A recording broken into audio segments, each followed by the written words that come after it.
చంద్రబాబు నాయుడు గారు ఢిల్లీ వెళ్ళి బీజేపీని గెలిపించమని చెప్పి ఏమంటే ప్రచారం చేశారో కానీ ఆ ప్రచారం సందర్భంగా ఏపీ సీఎం గారు చేసినటువంటి వ్యాఖ్యలు మళ్ళీ ట్రోలర్స్కి చాలా పెద్ద మెటీరియల్ అందించింది. అండ్ అదే సమయంలో తెలంగాణ సమాజం నుండి కూడా ఏపీ ముఖ్యమంత్రి గారి మీద ఈసడింపులు కనిపిస్తూ ఉన్నాయి. ఢిల్లీ వెళ్ళి బీజేపీకి ప్రచారం చేయడం ఒక ఎత్తు, అరవింద్ కేజ్రీవాల్ గారి మీద చంద్రబాబు నాయుడు గారి విమర్శలు మరొక ఎత్తు. నెటిజన్లు మరోసారి 2019 ఎన్నికల ప్రచార సభలను గుర్తు చేస్తూ ఉన్నారు.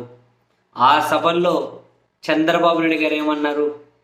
తమ్ముళ్ళు అరవింద్ కేజ్రీవాల్ మనకు స్ఫూర్తి, బాగా చదువుకున్నాడు, పరిపాలన బాగా చేస్తున్నాడు, నేను పిలిచాను కాబట్టి ఇక్కడ వరకు వచ్చారు, అరవింద్ కేజ్రీవాల్కు జిందాబాద్ కొట్టండి, జిందాబాద్ అరవింద్ కేజ్రీవాల్ అని చెప్పి అన్నారు. తాజాగా ఢిల్లీకి పోయి ఏమన్నారు? ప్యాలెస్లు కట్టుకున్నటువంటి ముఖ్యమంత్రిని సాగనంపండి,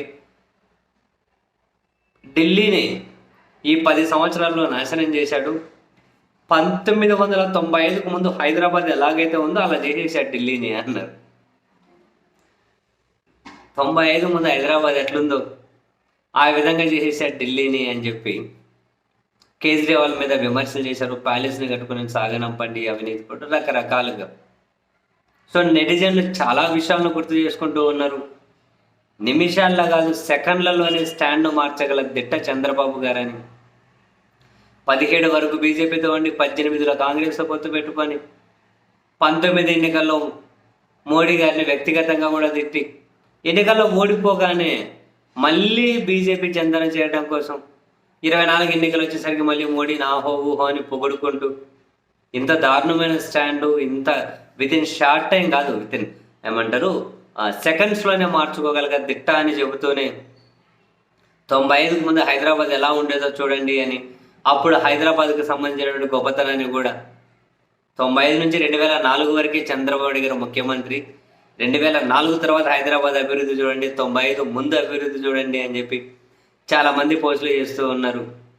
అండ్ అదే సమయంలోనే ప్యాలెస్లు కట్టుకున్న వాళ్ళని సాగనంపండి అంటే హైదరాబాద్ జూబ్లీ హిల్స్లో చంద్రబాబు నాయుడు గారు కూడా ప్యాలెస్ కట్టుకున్నారు అని. అండ్ ఒక సైట్లో చూశాను నేను కూడా, జూబ్లీ హిల్స్లో ఇంటికి చంద్రబాబు నాయుడు గారు ఎప్పుడు ఎవరిని పిలవరు, పిలిచి అక్కడ ఒక ఛాయ్ నీళ్ళు కూడా పోయారు, ఎందుకంటే అక్కడికి పోయిన వాళ్ళకి అక్కడికి రాజమహల్ ఎట్లుందో తెలిసిపోతుంది కాబట్టి చంద్రబాబు గారు మీ ఇంటి జూబ్లీ హిల్స్ ఇంటిని నిజ నిర్ధారణ చేద్దామా, ఎంత ఖర్చు ఉంటుందో, ఎంత డబ్బులు ఉంటుందో దాని వాల్యూ, ప్యాలెస్లు కట్టుకొని ఢిల్లీకి వచ్చి ప్యాలెస్లో ఉన్న వ్యక్తిని సాగనంపండి అని చెప్పి ఇంత డబుల్ స్టాండర్డ్గా ఏ విధంగా విమర్శలు చేయగలుగుతారు అని. అఫ్కోర్స్ చంద్రబాబు నాయుడు గారి దగ్గర ఉన్నటువంటి ఓ పెద్ద ఆయుధం ఏంటి అంటే వాళ్ళ రాజకీయ విమర్శకులు అంటూ ఉంటారు కదా, కళ్ళు ఆర్పకుండా కాన్ఫిడెంట్గా అబద్ధాలు చెప్పగలుగుతారు అని.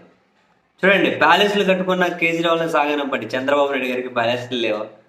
సార్ ఏమన్నా కనుక పూరి గుడిసెలో చిన్న ఇంట్లోనో చిన్న డూప్లెక్స్ ఇంట్లోనో ఉన్నారా?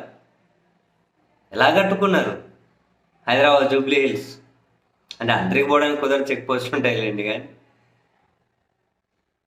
ఎట్లా 95 ముందు హైదరాబాద్ ఎట్లా ఉందని, 90 చంద్రబాబు గారు అవగానే మొత్తం మారిపోయిందా? ఇప్పటికి చంద్రబాబు గారికి హైదరాబాద్కు సంబంధం లేక 20 ఏళ్ళు దాటిపోయింది.